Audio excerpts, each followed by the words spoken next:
सो अपन ये वाले पार्ट को शुरू करते हैं। होपफुली आपने इससे पहले पुराने पार्ट्स को कर लिया होगा, है ना। सो वो भी इंपॉर्टेंट है, उसकी लिंक नीचे ऊपर आ रही होगी, तो आप वहाँ से जाके देख लीजिए, एंड नीचे भी दी हुई है। सो अपन आते हैं अब अगले क्वेश्चन पे। तो क्वेश्चन नंबर 12 है, explain how ozone being a deadly poisonous gas can still perform an essential function for our environment. देखो ये क्वेश्चन वैसे तो बहुत आसान है, बहुत आसान। ओजोन लेयर के बारे में अपन सबने सुना है, उसी पर ही बेस्ड है। तो मैं इसका क्वेश्चन लिख देता हूँ, एंड आंसर आप लोग खुद से कर लोगे। मैं एक वर्ड लाइन में आंसर भी लिख दूंगा, ठीक है। तो चलिए मैं जल्दी लिख देता हूँ। ऑलराइट।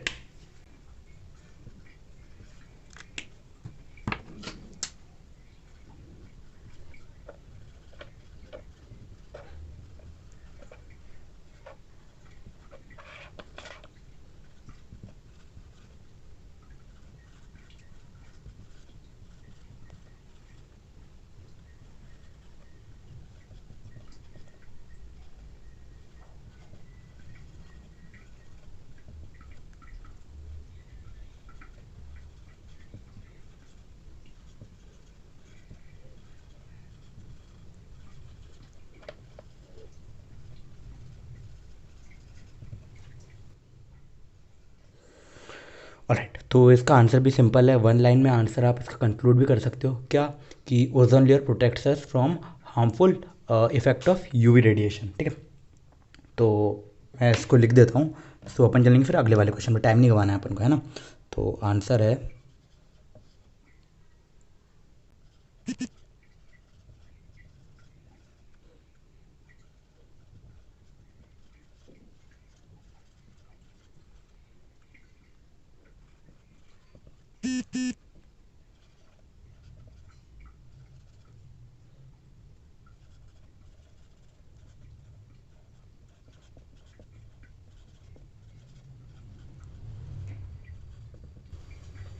सो या इतना ही है।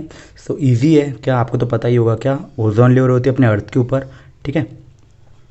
एंड इसमें क्या होता है, जो हार्मफुल यूवी रेडिएशन आती है, यूवी बोले तो अल्ट्रा वायलेट रेडिएशन है, अल्ट्रा वायलेट रेडिएशन जो आती है उसको ओजोन लेयर एब्जॉर्ब कर लेती है। इस तरीके से अपन जो खड़े हैं ना, चुन्नू लाल जो यहाँ पे खड़ा हुआ है वो बच जाता है, ठीक है। तो बहुत आसान है, ये भी आता ही है। सो इजी है। देखो इस चैप्टर से बहुत क्वेश्चंस आते हैं, थोड़े बहुत आते हैं, अच्छे खासे नंबर देकर जाते हैं, तो आपको ही कर लेना चाहिए ना। बहुत मतलब कि थोड़े बहुत भी आते हैं पर इजी आते हैं, बात ये इजी आते तो अच्छे खासे उन लोगों को कर लो ना भाई, नंबर मिल रहे हैं, फोकट में मिल रहे हैं, क्या चाहिए तुम्हें, ठीक है। अगले वाले पार्ट पर अपन आएंगे क्या। देखो अगला वाला पार्ट ये है कि फूड चेन जो होती है, ठीक है, उसमें 4 से ज़्यादा ट्रोपिक लेवल नहीं हो सकते, ठीक है। तो इसको मैं सबसे पहले रब करता हूँ, फिर अपन चलते हैं अगले पे।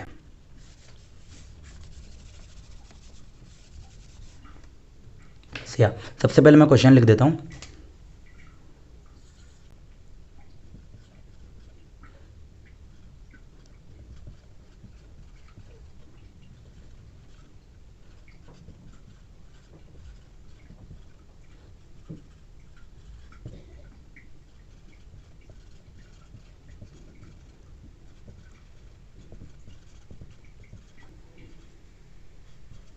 ठीक है, तो इसका सबसे पहले मैं आपको आंसर समझाता हूँ, फिर उसके बाद अपन इसके सॉल्यूशन पर आएंगे, ठीक है। मैं मतलब आंसर क्या लिख दूंगा, तो सबसे पहले मेरे को आपको आंसर समझाना पड़ेगा, ठीक है।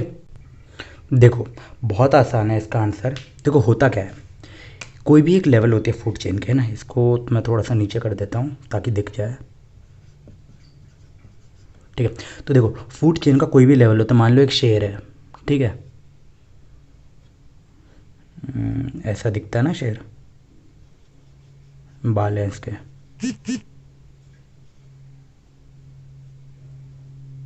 ठीक है। ये रहा एक शेर, 4 पाँव है इसके, पूंछ है, ठीक है। तो देखो ये शेर है, मान लो ये किसको खाएगा, हिरण को खाएगा, ठीक है, ठीक है। ये मैं पीछे से चेन को चालू कर रहा हूँ, है ना, आगे से नहीं है ये, ठीक है। तो ये एक हिरण है,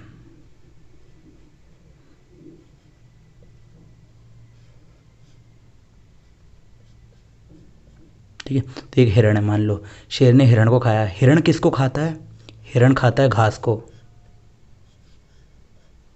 ठीक है, ठीक है। तो ये जो साइकिल चल रही है ना, इसमें 3 से ज़्यादा और आप देखो मेंबर्स आ ही नहीं सकते, है ना। तो ये इसलिए नहीं आ सकते, क्यों? क्योंकि हर लेवल पे एनर्जी जो होती है वो लॉस होती जाती है, ठीक है। तो हर लेवल पे एनर्जी जब लॉस होती जाती है तो फाइनली जो एनर्जी बचती है बहुत कम बचती है। तो इससे इसीलिए यानी कि 3 या 4 से ज़्यादा जब ट्रोपिक लेवल्स पर अलग अलग लेवल पर चलता जाएगा तो क्या होगा, एनर्जी ये ख़त्म हो जाएगी एंड उसके बाद और जो नया लेवल आएगा वहाँ पर एनर्जी बचेगी नहीं। इसीलिए किसी भी फूड चेन में सिर्फ और सिर्फ 4 से ज़्यादा लेवल हो ही नहीं सकते, ठीक है।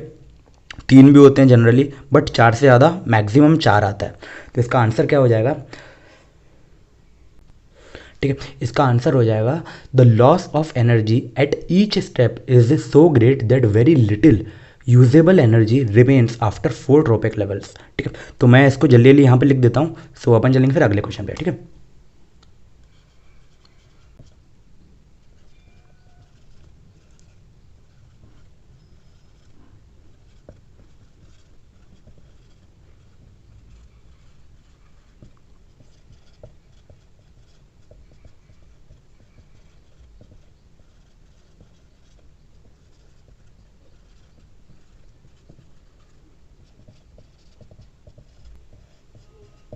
ठीक है, तो ये है, होपफुली आपने पढ़ भी लिया होगा। तो इतना आसान सा है इसका आंसर। देखो इसी तरीके से नंबर आपको बटोरने हैं, ठीक है।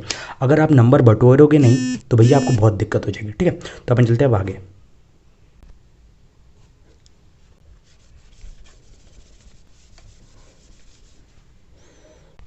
ठीक है, तो अगला क्वेश्चन, क्वेश्चन नंबर 13 एंड ये बहुत ही ईजी सा क्वेश्चन है। State the role of pancreas in digestion of food. देखो मेरे जो भी सैम्पल पेपर्स होते हैं इनके बाहर क्वेश्चन आते ही नहीं है, ठीक है। पर सिचुएशन ये है कि आपको पूरे सैम्पल पेपर्स करने पड़ेंगे। अगर आप एक सैम्पल पेपर करोगे तो आप कुछ क्वेश्चंस को बचा लोगे बट मैक्सिमम रह जाएंगे, तो आपको पूरे करने पड़ेंगे, ठीक है। तो मैं सबकी लिंक नीचे डिस्क्रिप्शन पे डाल दूंगा एंड आप इसी चैनल पे आप जाके सर्च कर सकते हो, तो आपको वहाँ से भी प्लेलिस्ट पे जाकर आप ले सकते हो, ठीक है। तो साइंस में मैं जो जो सैम्पल पेपर प्रैक्टिस सेट करवाने वाला हूँ, है ना, प्रैक्टिस सेट बहुत इंपॉर्टेंट है, पूरे क्वेश्चन उसी में से आएंगे, ठीक है।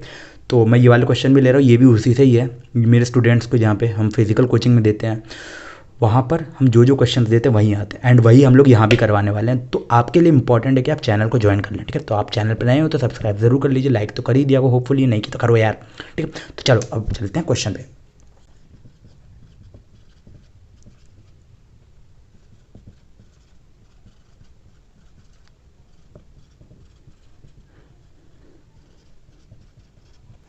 ठीक है, देखो जो पैनक्रियास होता है ना, पैनक्रियास डाइजेस्टिव जूस को रिलीज करता है कि इसके इमल्सिफाइड फैट को ब्रेक डाउन करना होता है, ठीक है। अब देखो ये एंजाइम्स जो होते हैं, ठीक है, ये एंजाइम्स जो होते हैं, ये एंजाइम्स किस में होते हैं, डाइजेस्टिव जूस में होते हैं, ठीक है। जो एंजाइम्स होते हैं उनका नाम क्या क्या होता है, trypsin for digestion of protein, ठीक है। और जो लिपिड होता है वो इमल्सिफाइड फैट को ब्रेक डाउन करता है, ठीक है। तो इतना ही होता है एंड मैं इसको लिख देता हूँ स्टेटमेंट के फॉर्म में। तो आप लोग जब मैं लिखूंगा तो होपफुली आप साथ साथ पढ़ते रहना, ठीक है। और उसी के बाद जो जो मैंने समझाया है इसको आप 2 बार सुन लोगे तो ज़्यादा अच्छा होगा। तो वीडियो को आप बैक करके यहाँ पे डबल टैप करके बैक कर सकते हो, तो आप फिर से सुन सकते हो, ठीक है। यूट्यूब का यही फ़ायदा है। ऑलराइट, तो मैं लिखता हूँ।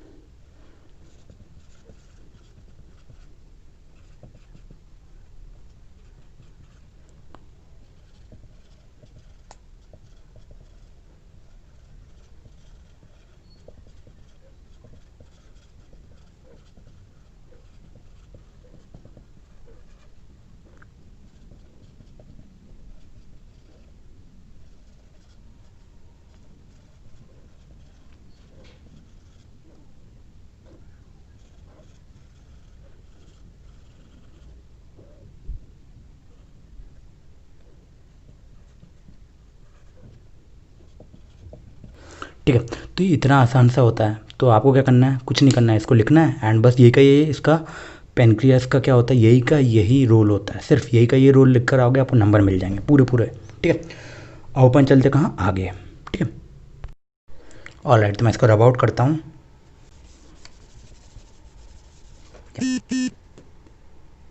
तो देखो अगला क्वेश्चन है असर्शनेशन एंड रीजनिंग का, ठीक है। असर्शनेशन एंड रीजनिंग का क्वेश्चन है। सो ये इजी से क्वेश्चन होते हैं, ठीक है, बट इनका आपको नॉलेज होना चाहिए, ठीक है। ये डीप आपका नॉलेज चेक करते हैं, बट होते आसान है, ठीक है।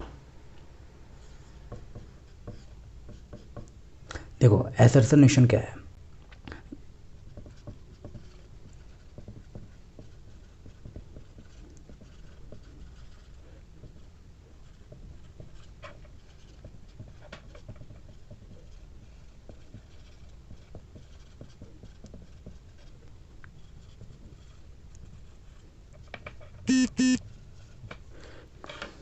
इसका रीज़न है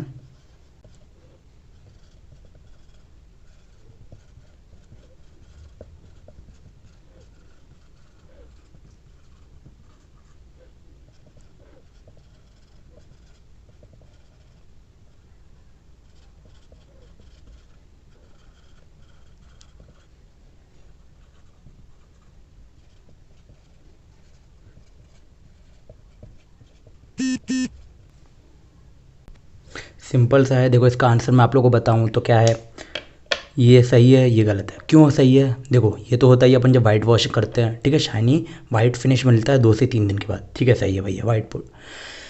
अब वाइट फिनिश को क्या बोलते हैं अपन? पुट्टी, है ना, घर में जो आपकी होती है। रीज़न क्या है इसका? Calcium oxide reacts with carbon dioxide to give calcium hydrogen carbon. अरे भैया रिएक्शन ही गलत है, ठीक है। ये मैंने फर्स्ट चैप्टर में पढ़ाया हुआ है। जिनको नहीं पता वो जाओ लिस्ट में देख लो, प्ले लिस्ट में दिया हुआ है, तो वहाँ पर जाके देख लो। पर देखो एक बार पढ़ लो, रीड करो, ठीक है। रिएक्शन ही गलत दी हुई है। जिसको समझ में नहीं आया है, जिसको समझ में नहीं आया है, वो जाके अपनी एनसीईआरटी भी देख सकता है, ठीक है। तो ये जो है बहुत इजी से क्वेश्चन है एंड इसी तरीके के आते हैं। आपको सिर्फ लिखना क्या है पता है? Assertion is true and reason is false, बस इतना ही लिखना है, ठीक है। सिर्फ इतने में आपको नंबर मिल जाएंगे, ठीक है। ऑलराइट, मैं इसको रब आउट करता हूँ, अपन चलते हैं अगले पे।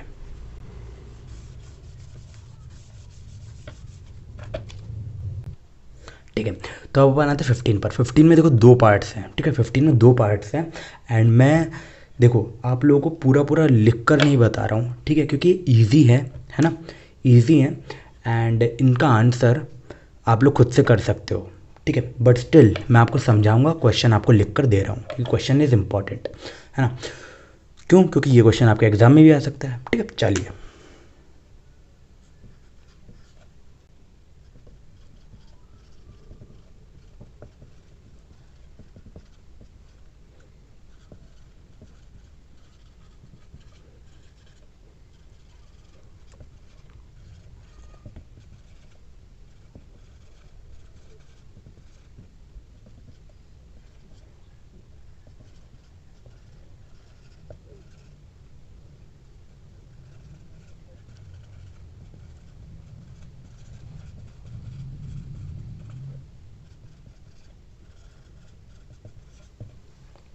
देखो ये है क्वेश्चन, है ना।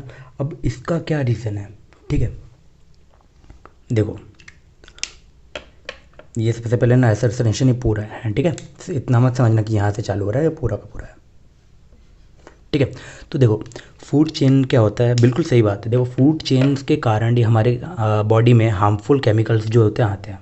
अभी के टाइम कोरोना वायरस और इस टाइप की चीज़, मतलब बहुत सारी चीज़ें आती है, प्लास्टिक और ये सब आ जाते हैं कैसे कैसे करके, ठीक है।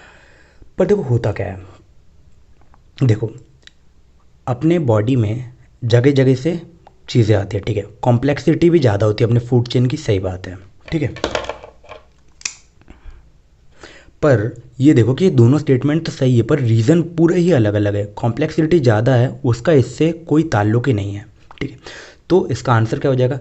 Both assertion and reasoning both are correct, है ना, but reason is not the correct explanation of assertion, ठीक है। बस इतना सही है, ईजी है, तो इसलिए मैं इसको बहुत ज़्यादा समझाने में नहीं लग रहा हूँ, है ना। तो क्यों? क्योंकि ये वाला अपन एनवायरनमेंट वाले चैप्टर में पढ़ेंगे, सब कुछ पढ़ेंगे, सब कुछ अपन कवर करेंगे, ठीक है। तो आपको करना क्या है, साथ में बने रहना है, पूरा पूरा कवर करना है। जब तक आप कवर नहीं करोगे आपके लिए कुछ नहीं, फ़ायदा नहीं है, पता है। देखो फ़ायदा नहीं है, ठीक है। अपन यहाँ पर है फ़ायदा लेने के लिए, है ना। मैं यहाँ पर हूँ फ़ायदा देने के लिए, बट अगर आप लोग फ़ायदा ले ही नहीं रहे हो तो मैं फ़ायदा देकर करूँगा क्या? किसको फ़ायदा दे रहा हूँ और मैं, ठीक है। तो अगले पर अपन आते हैं, ठीक है, अगला पार्ट, ठीक है। तो जो जो मैं आपको काम दे रहा हूँ ना वो आपको करने चाहिए।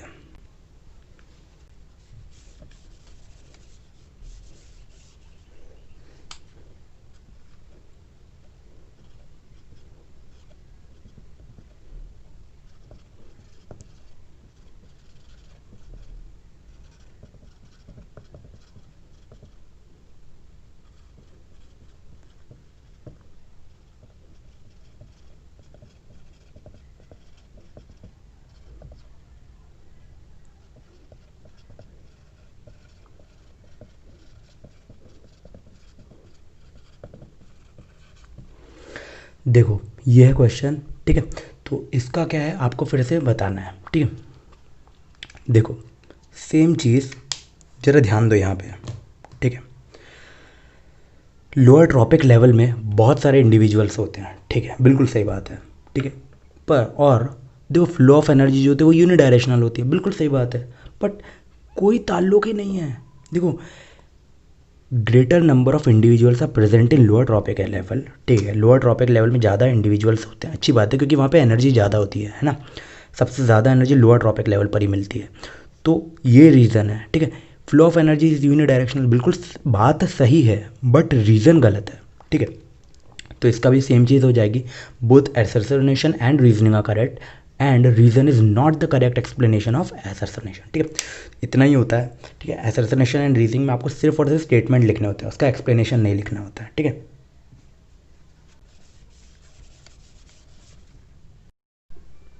ठीक है, क्वेश्चन नंबर 16 एंड ये बहुत अच्छा क्वेश्चन है, ये पूछा ही जाता है 1 नंबर में, वैसे ही ये आता ही है, ठीक है। इस बार यहाँ पर ऐसे में दिया हुआ है, असर्शनेशन में दिया हुआ है, तो ये लिख लो। मैं जब तक लिख रहा हूँ आपको रीड आउट करना है।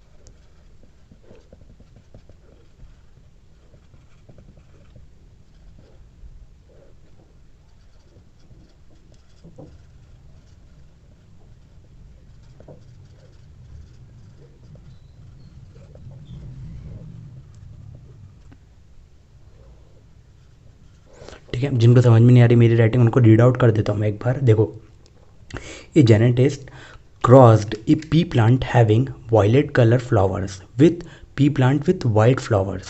He got all violet flowers in first generation.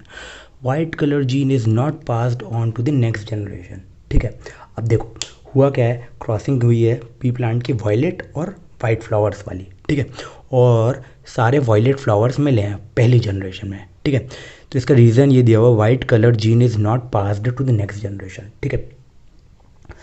ठीक है, अब देखो इसका ये वाला पॉइंट भी सही है, ये वाला पॉइंट भी सही है, और रीज़न भी सही है ना, लिंक है दोनों के बीच में। क्यों? क्योंकि देखो जेनेटिक्स हो रहा है, ठीक है। वाइट जो जीन है, वाइट कलर का जीन है, जो दूसरी फर्स्ट जनरेशन में पहुंचा ही नहीं है, ठीक है। जैसे ही वो पहुंचा ही नहीं है जीन, तो भाई क्या होगा? तो कुछ नहीं होगा भैया, फ्लावर मिलेगा ही नहीं वाइट कलर का। तो वही बात है, तो फ्लावर कौन सा मिलेगा? वायलेट का, ठीक है। तो वही है रीज़न, वही तो लिखा हुआ है, बस इतना सही है, सिर्फ और सिर्फ इतना है, ठीक है। तो इतना ही है, मैं इसको रब आउट करता हूँ एंड इसका आप आंसर लिख लोगे, both are correct and reason is the correct explanation of assertion. अब देखो क्वेश्चन नंबर 17 से 20 में है ना, क्वेश्चन नंबर 17 से लेकर के 20 तक, ठीक है। हर क्वेश्चन में 5 सब पार्ट्स होंगे, ठीक है। हर क्वेश्चन में 5 पार्ट होंगे। जैसे 17 क्वेश्चन है, तो क्वेश्चन नंबर 17 में थोड़ा सा पैसेज या कुछ दिया होगा आपको, है ना, उसके 5 पार्ट्स होंगे, ठीक है। मान लो 1 2 3 4 और 5, ठीक है। इन 5 पार्ट्स में से आपको कोई भी 4 पार्ट करने हैं, ठीक है। मान लो आपने 1 किया, 1 2 नहीं बन रहा तो उसको छोड़ दिया, 3 4 5 आपको आपने मान लो ये 4 किया। अब हर क्वेश्चन जो है, मतलब हर पार्ट जो है कितने मार्क्स का होगा भाई? आपको तो पता ही होना चाहिए कितने मार्क का होना चाहिए, आप बताओ खुद ही। देखो क्वेश्चन कितना है, 1 मार्क का है, ठीक है। 1 मार्क का है तो इसमें कितने 4 पार्ट, यानी कि 0.25 मार्क्स का हर पार्ट है इसमें। और देखो क्या है, MCQ क्वेश्चन रहेगा, ठीक है। आपको सिर्फ और सिर्फ करेक्ट पॉइंट लिखना है, ठीक है। तब देखो क्वेश्चन नंबर 17 पर अपन आते हैं, ठीक है। तो देखो क्वेश्चन नंबर 17 क्या है, इसमें एक पैसेज दिया हुआ, जो पैसेज को मैं रीड आउट कर रहा हूँ, ठीक है। लिख नहीं रहा हूँ पूरा का पूरा, उसको मैं रीड आउट कर रहा हूँ। आपको क्या करना है, आपको साथ साथ वो पैसेज को लिखना है, ठीक है। लिखना नहीं है तो अभी आपको समझना है, बट आपके लिए लिखना ज़रूरी है। मैं आप लोगों को सजेशन दे रहा हूँ कि लिखो आप साथ साथ, ठीक है। और जहाँ पर मिस आउट हो जाए तो भाई यूट्यूब का फ़ायदा, आप बैक करके फिर से सुन सकते हो, ठीक है। मैं लिख इसलिए नहीं रहा हूँ क्योंकि देखो वीडियो लंबा हो जाएगा, मैं चाहता हूँ कि वीडियो शॉर्ट बने और मैं ज़्यादा से ज़्यादा नॉलेज दूँ आपको, ठीक है। तो भैया क्वेश्चन लिखो, मैं अच्छे से रीड आउट कर रहा हूँ, don't worry. All living cells require energy for various activities. This energy is available by the breakdown of simple carbohydrates, either using oxygen or without using oxygen, ठीक है। एक बार और जल्दी से रीड आउट कर रहा हूँ। All living cells require energy for various activities. This energy is available by the breakdown of simple carbohydrates either using oxygen और विदाउट यूजिंग ऑक्सीजन, ठीक है। तो इतना आसान सा है, ठीक है। अब इसके 5 MCQ क्वेश्चन दिए हुए हैं इस पर, ठीक है। तो मैं एक एक करके उनको लिख रहा हूँ एंड अपन उनको जल्दी जल्दी करेंगे, बहुत आसान है, टाइम लगाना है ही नहीं इस किसी में, ठीक है। ठीक है, तो पहला MCQ क्या है?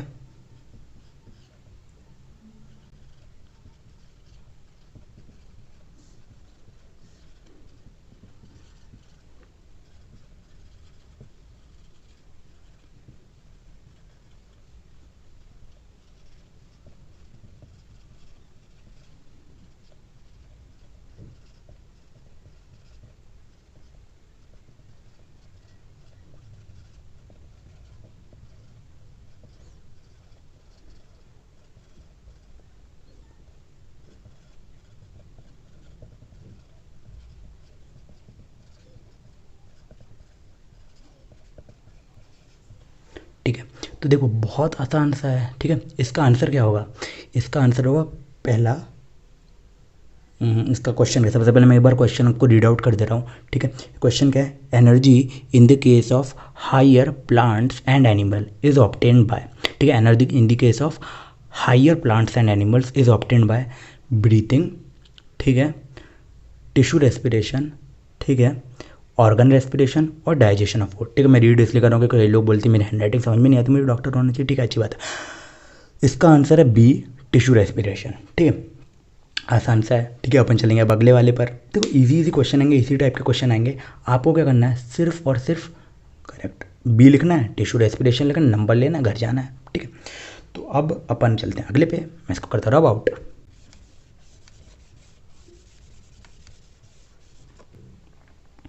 तो सेकंड क्वेश्चन सेकंड पार्ट में लिख रहा हूँ एंड उसके बाद अपन चलेंगे क्या आंसर पे।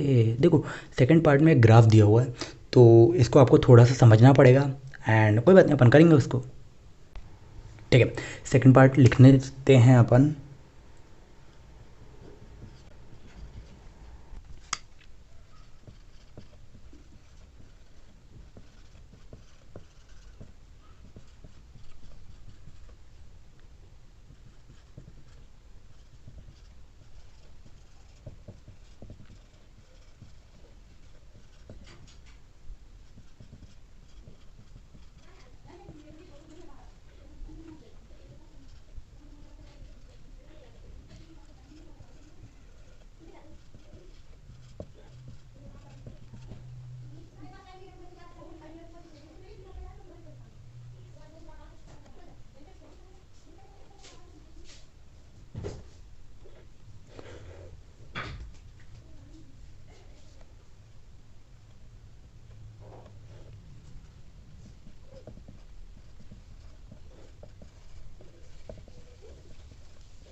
तो देखो ये बहुत आसान है, ठीक है। सिर्फ दिखने में क्वेश्चन लंबा है, आप इसको एक बार रीड करो। देखो एक ग्राफ दिया हुआ है जिसमें ब्लड लैक्टिक एसिड का कंसंट्रेशन जो है एक एथलीट रन कर रहा है, ठीक है, 400 मीटर रेस में, इससे अपन को कोई मतलब नहीं है। तो ये एथलीट का लैक्टिक एसिड का कंसंट्रेशन दिया हुआ उसके ब्लड के थ्रू, ठीक है। तो अपन को ये बताना है कि ये पूरी जो प्रोसेस होती है ना एथलीट की और लैक्टिक एसिड की जो कंसंट्रेशन होती है क्यों आती है, ठीक है। Lactic acid production has occurred in the athlete while running in 400 metre race, which of the following explains the event, ठीक है। तो इवेंट कौन एक्सप्लेन करता है, सीधी सी बात है, एनारोबिक रेस्पिरेशन होता है, ठीक है। एनारोबिक रेस्पिरेशन के कारण ही लैक्टिक एसिड जनरेट होता है, ठीक है। तो आंसर इज बी। देखो सीधी सी बात है, क्वेश्चन इसमें लंबा होगा ईजी होगा बट, ठीक है। तो ऑलराइट, तो अपन चलते हैं अगले वाले पार्ट पे।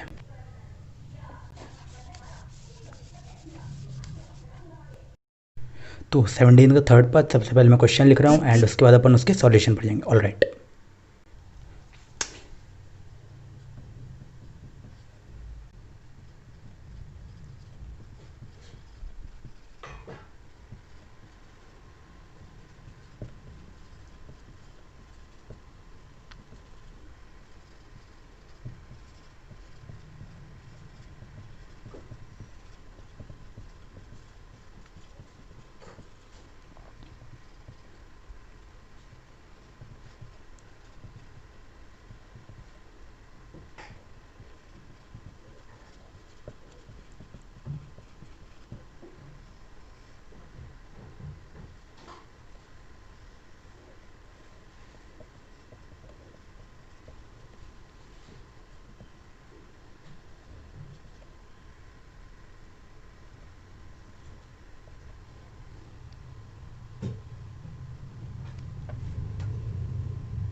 ठीक है।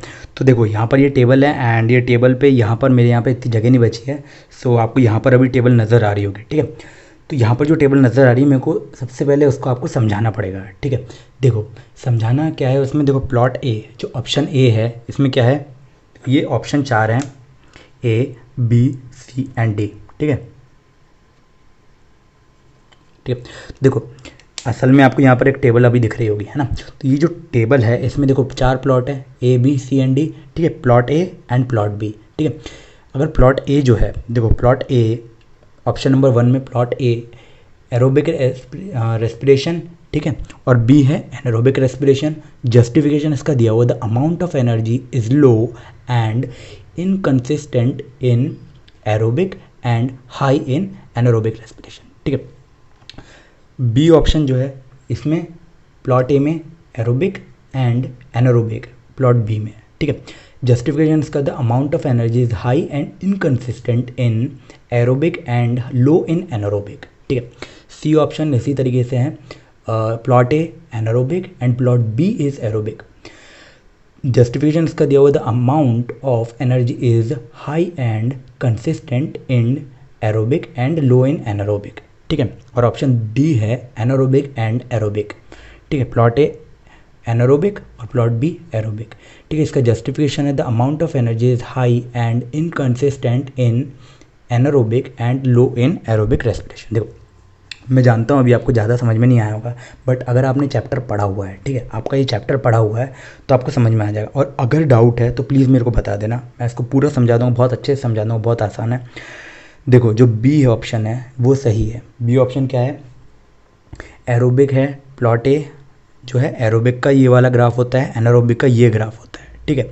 एनारोबिक का ये ग्राफ क्या होता है और एरोबिक का ये क्या होता है, ये मैं आपको चैप्टर में ही समझाऊंगा, ठीक है।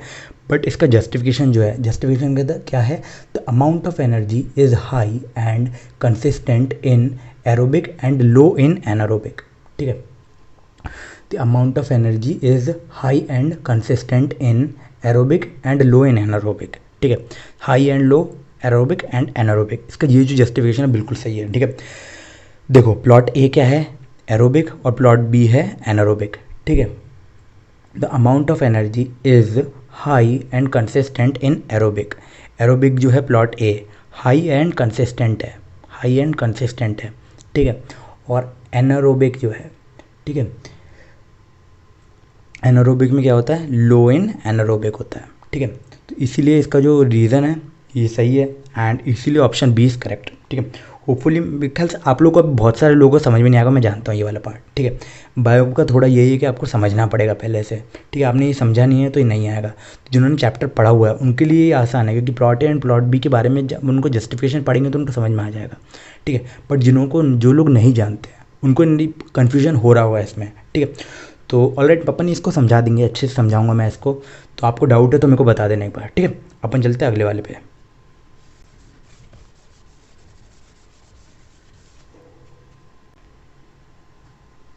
ठीक है, देखो फिफ्थ वाला जो है ना, इसमें क्या है, प्रोसेस लिखनी है रेस्पिरेशन की, ठीक है। एनारोबिक रेस्पिरेशन की जो प्रोसेस होती है, एनारोबिक रेस्पिरेशन की प्रोसेस इसमें लिखनी है अपन को, ठीक है। इसमें 4 ऑप्शन दिए, उनको अरेंज करना है आपस में, ठीक है। ईजी है, अगेन लिखने में टाइम लगता है, सो मैं वीडियो पॉज करके जल्दी से लिख दे रहा हूँ ताकि आप लोगों का टाइम बर्बाद ना हो, ठीक है। ठीक है, तो ये देखो ये क्वेश्चन है, the characteristic process observed in aerobic respiration are, ठीक है। एरोबिक रेस्पिरेशन आर, हैंडराइटिंग समझ में आया इसलिए मैं डिक्टेट कर रहा हूँ। पहला है प्रेजेंस ऑफ ऑक्सीजन, दूसरा है रिलीज ऑफ कार्बन डाइऑक्साइड, तीसरा है रिलीज ऑफ एनर्जी, चौथा है release of lactic acid. Option है 1 and 2 only, B option 1, 2 and 3 only, C option 2, 3 and 4 only, and D option is 5 only, ठीक है। तो देखो जब सी ऑप्शन देखोगे, जब 2 release of carbon dioxide, release of energy, release of lactic acid, तीनों सही है, ठीक है। यही 3 की ज़रूरत होती है, यही 3 प्रोसेस होता है, कार्बन डाइऑक्साइड रिलीज होता है, एनर्जी रिलीज होती है एंड लैक्टिक एसिड रिलीज हो जाता है, ठीक है। तो C option is correct. So this is the answer. And again कुछ कुछ ये समझ में नहीं आएगा तो उनके लिए चैप्टर में कवर करेंगे अपन।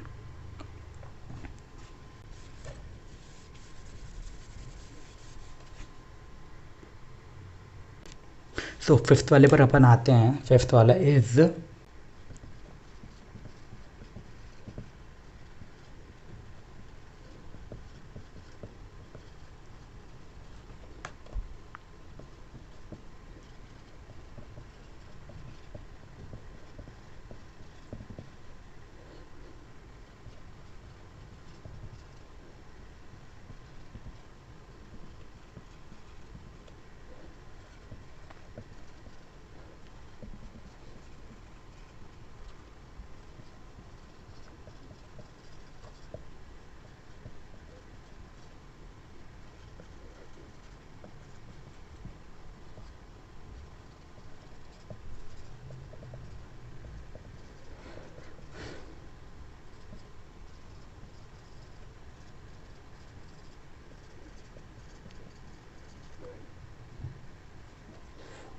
ठीक।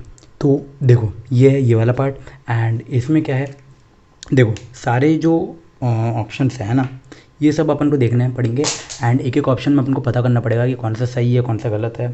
सो या मेरा मार्कर गिर गया, सही सुनी आपने आवाज़। तो अपन को ये देखना है क्या कि कौन सा ऑप्शन इनमें से गलत है, ठीक है।